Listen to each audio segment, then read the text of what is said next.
Salut les amis, bienvenue dans cette vidéo. J'espère que vous allez bien. Pour ma part, je viens de rentrer du travail. Donc il est quoi? Il est 14h30 peut-être à tout casser. Voilà, je débauchais à 14h comme tous les jours de cette semaine. Donc depuis qu'il y a le corona, je travaille en 3/5e. C'est-à-dire que je travaille 3 jours sur 5, répartis en 5 demi-journées. Ce qui fait en sorte que j'ai toute l'après-midi pour moi tout seul, sachant que ma copine elle travaille à 100% son travail. Du coup mes journées se passent comment? Donc je vais au travail pour 8h30. Voilà, donc je peux dormir super longtemps, je vais au travail tranquillement à 8h30. Et j'ai ensuite toute l'après-midi pour travailler. Parce que bien évidemment quand on habite en tente et qu'on a un grand terrain, je ne vais pas aller devant la play ou devant la télé, ou je ne vais pas cuisiner pendant des heures ou je ne sais quoi. Je vais travailler sur le terrain. Il n'y a rien d'autre à faire littéralement. Donc là par exemple je suis en train de faire un poulailler. Voilà, je ne vais pas vous le montrer maintenant parce qu'il fera le sujet d'une autre vidéo. Je le tease un petit peu maintenant mais je ne vous le montre pas. Et puis là, aujourd'hui j'avais envie de vous parler un petit peu, de juste prendre le téléphone et parler. Donc chose que je n'ai pas encore vraiment fait, chose que je ne sais peut-être pas encore faire. Car j'ai souvent tendance dans mes vidéos à vouloir aller à l'essentiel et éviter tout blabla. Parce que j'ai toujours l'impression que ça risque d'ennuyer les gens. Mais tout doucement je me dis que ça peut être bien aussi d'être naturel et de juste dire ce qu'on pense. Même si on va pas directement au sujet. Bon, ça fait un petit peu effet vlog comme ça, mais bon, c'est pas grave. Et puis aussi, tout simplement, j'avais envie de vous parler. Et ça fait du bien de parler à des gens, ne serait-ce que derrière une cam, sachant que je suis quand même la journée relativement seul. Donc en fait, au travail, je suis seul dans tout le rez-de-chaussée des bureaux. Il y a juste 3 personnes à l'étage et après, il y a, je sais pas, une dizaine de personnes au dépôt à tout casser. Mes collègues qui me plaignent. Des collègues à moi me plaignent aussi parce que ils se disent je suis en tente. Enfin, on est en tente et c'est le confinement. Franchement, moi je me plains pas d'être en tente. Je me plains pas d'être en tente et d'avoir tout ce terrain pour en profiter la journée. Moi, les gens que je plains plutôt, c'est ceux qui sont en appartement, voire même en studio, sans balcon. Ça doit être juste catastrophique. Bon, bien sûr, tout ça n'est rien de grave par rapport à ce qu'endurent vraiment les personnes touchées par cette maladie, ce virus, et même les proches, voilà. J'ai pas envie de m'éparpiller là-dessus, voilà, mais je pense qu'on est tous du même avis. Je me suis dit aujourd'hui, je vais vous faire un petit tour du potager, une petite visite, papoter un petit peu avec vous de ce qu'on a fait au potager depuis la dernière vidéo. Et puis ensuite je pense qu'au mois de mai on sortira une autre vidéo du potager avec parce qu'on veut faire des structures et tout ça pour faire monter les haricots. Voilà, on sortira les tomates au mois de mai, on vous montrera tout ça, mais en attendant pourquoi pas vous faire une vidéo juste visite du potager. Autrement, qu'est-ce que je peux vous raconter d'autre avant de faire la visite? En fait ma copine et moi on a acheté un bouc qui s'appelle Oubé, donc comme dans la série Viking. Voilà, nous on aime bien nommer nos animaux par rapport aux Vikings de la série. Nos 2 lapins qu'on avait l'an dernier s'appelaient Ragnar et Ivar. Et là, c'est le bouc Oubé. Et en fait, le bouc on l'a acheté, on l'a acheté 50 € sur le bon coin. On l'a acheté tout juste avant le confinement. On voulait, comment dire, acheter un bouc maintenant et acheter plusieurs femelles, je sais pas, style une par mois parce que c'est quand même pas donné, c'est 80 € la femelle là sur le bon coin et le bouc 50. Bon, après il y a des vaccins à faire, une déclaration et tout ça, donc ça a des petits frais en plus encore. Voilà, on a eu pas mal de péripéties avec ce bouc depuis qu'on l'a, mais c'est pareil, j'ai pas en expliquer des masses aujourd'hui, on vous fera une autre vidéo, mais juste pour vous expliquer rapidement, on l'a mis dans l'enclos avec les poules. Et monsieur est un petit peu... c'est un vrai petit viking dans l'âme, quoi. Il voulait pas rester dans l'enclos. Il voulait aller à la conquête. Et du coup, il s'échappait de l'enclos. Et un fermier nous l'a rapporté le lendemain. Donc Oubé avait fugué et allé au village d'à côté, quoi. Il a fait 3-4 km en quelques heures et il allait se planter devant un enclos où il y avait des moutons, il voulait les rejoindre. Donc voilà, certes Oubé c'est une chèvre, un bouc c'est pas bien du tout de le garder seul, on le sait. C'est juste qu'on s'est dit bon 1 ou 2 mois seul c'est pas grave, on lui prendra des copines assez vite. Mais bon le manque, ça se voit vraiment quand même qu'il a besoin de congénères. Ne serait-ce qu'avec les poules, il veut toujours être avec les poules. Voilà, c'est pour lui un sentiment de sécurité. Donc voilà, oui, vous pouvez me le reprocher qu'on a pris un bouc tout seul, sans prendre tout de suite des copines.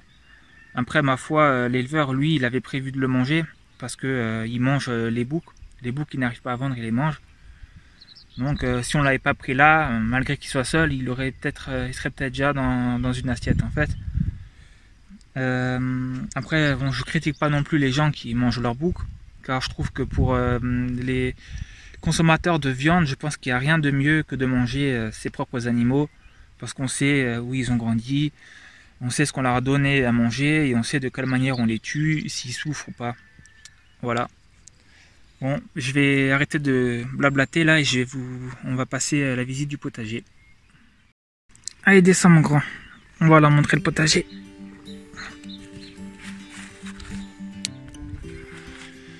Donc. Alors on a un ami dans le village qui est passé avec son tracteur et sa charrue là, et puis il nous a labouré toute cette partie. Et après avec un râteau, je me suis amusé à faire des bandes comme ça et des petits passages. Donc là, on a récupéré les pointes de bambou pour y semer des lentilles. Donc des lentilles qui vont se tutorer assez facilement. Voilà, la variété c'est lentilles vertes. Autrement, j'ai juste mis encore des pommes de terre là-bas, et j'ai encore les fèves qu'on avait ici depuis le tout début avec des fraises, mais il reste encore pas mal à planter dans cette parcelle. Donc les fèves, elles ont pas mal pris, surtout celle-ci là. Voilà, j'ai l'impression que là il y a déjà des débuts de fèves. C'est juste super. Donc fèves d'Aquadulce, ou comment on prononce. Voilà la tente dans laquelle on dort. Donc, chez nous c'est bordel land parce qu'on travaille pas mal, et puis c'est comme ça quoi. Nos fichus, donc après la vidéo je vais les sortir un petit peu. Et nos semis.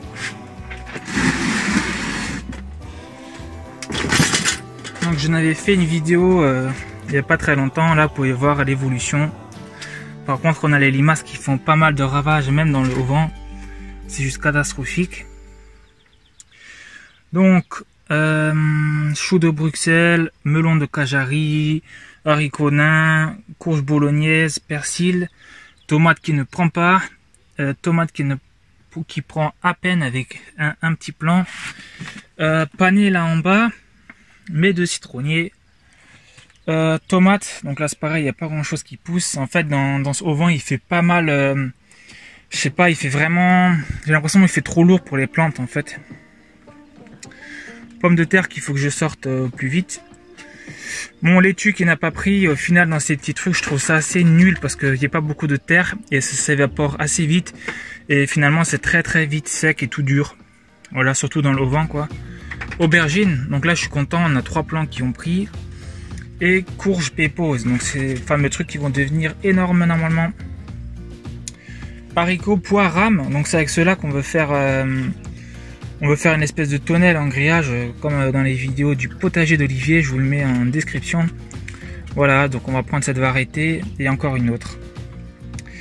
Ça c'est les choux blancs de Vienne, et en fait c'est pareil, j'ai l'impression que les limaces font des ravages et qu'il y en a qui disparaissent peu à peu, donc franchement ça me déprime.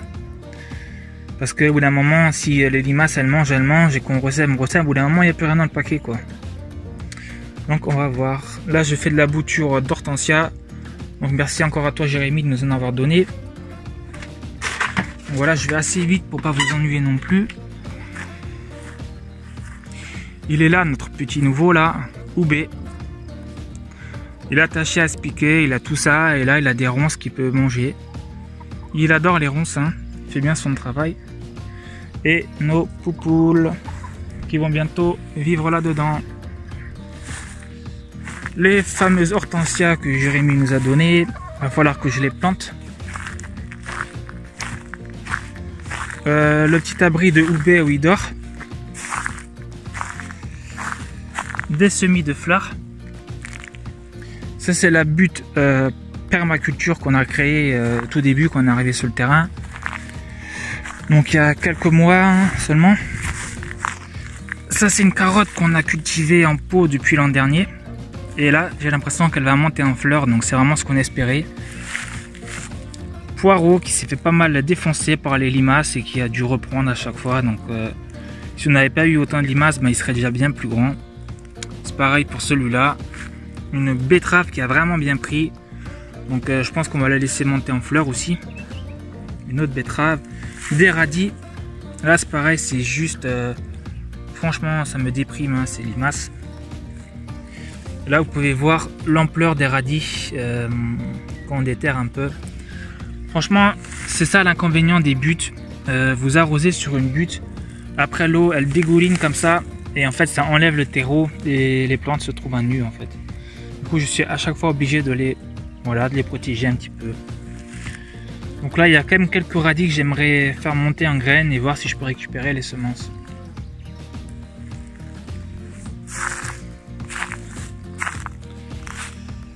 Alors, nos semis d'œillets d'Inde. Donc une fois qu'ils auront des fleurs, d'ici le mois de juin-juillet, ça seront des alliés au potager contre les nuisibles, enfin les nuisibles contre les limaces. Du maïs que j'ai semé, variété maïs doux Pinto. Tournesol, donc des trucs géants qui vont faire 2,50 m. J'ai hâte que ça pousse. Et là, il y a la culture de pommes de terre que je vous avais fait une vidéo quand j'avais préparé un petit peu les parcelles ici. Donc je les ai mis en pleine terre, les pommes de terre, au mois de mars. Et là vous voyez que ça prend.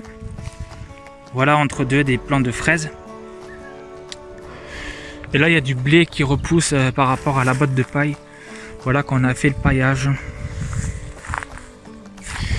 Ici on a nos poireaux. Franchement je vous avoue, je vous l'accorde, on ne voit rien. C'est juste en se rapprochant qu'on voit les petits plants. Qui ma foi galèrent pas mal je trouve. Après on arrose tous les soirs. Et puis c'est du fumier de cheval là, donc c'est très riche, mais bon. Chez nous il fait déjà pas mal sec en ce mois d'avril. Et là sur certains plants j'ai mis une protection anti-limaces comme j'ai pu avec de la récup. J'arrose les plants avec la mare qui est juste là, l'eau de la mare. Voilà, mais après c'est un petit peu fastidieux j'ai envie de dire parce que voilà, il y a quand même pas mal d'arrosoirs à prendre et j'aimerais mettre en place une pompe manuelle et avec des tuyaux et essayer de trouver un système pour faciliter la tâche. L'abricotier. Donc ça c'est le seul arbre fruitier où j'ai l'impression qu'il n'a pas pris. On vous fera une autre vidéo sur tous nos arbres fruitiers. Je vais pas maintenant vous les montrer dans cette vidéo. Et là on avait enlevé de nos semis là, de notre mini-serre dans le haut vent. On avait mis en pleine terre les haricots et regardez, défoncés par les limaces.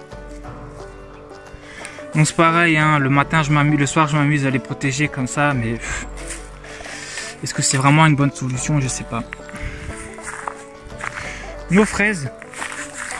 Donc là on avait une grosse fraise rouge déjà et il a fallu qu'une fois une poule s'évade de l'enclos pour qu'elle nous la mange en premier. Franchement vraiment tristouné quoi. Un autre haricot qui s'est fait bouffer. Voilà les fraises. Autre semis de maïs et des plants de myrtillers. Et là vous pouvez voir qu'il est en fleurs. Ce qui veut dire qu'on aura des petits fruits. Donc c'est la fin de la vidéo les amis. J'espère ne pas vous avoir trop ennuyé avec mon blabla. Dites-le moi par contre dans les commentaires si ça vous intéresse ce genre voilà, de format où je raconte un peu ma vie, ou si vous jugez que ces détails, voilà, on s'en fiche, on veut aller à l'essentiel. Vidéo potager prévue prochainement, hein, d'ici quelques semaines je pense. Vidéo poulailler aussi. Bon, poulailler dans un mois peut-être, le temps de finir et tout ça. Vidéo voilà, où j'ai fouché l'herbe et encore d'autres trucs comme ça, on va le mettre sur la chaîne aussi. Et puis pour les plus fidèles d'entre vous, vous avez pu voir qu'on a acheté une petite caméra piège vidéo, donc on aura aussi des vidéos de la faune sauvage sur la chaîne. Donc voilà, je vous remercie d'avoir regardé cette vidéo et je vous dis à bientôt les amis, portez-vous bien, ciao ciao.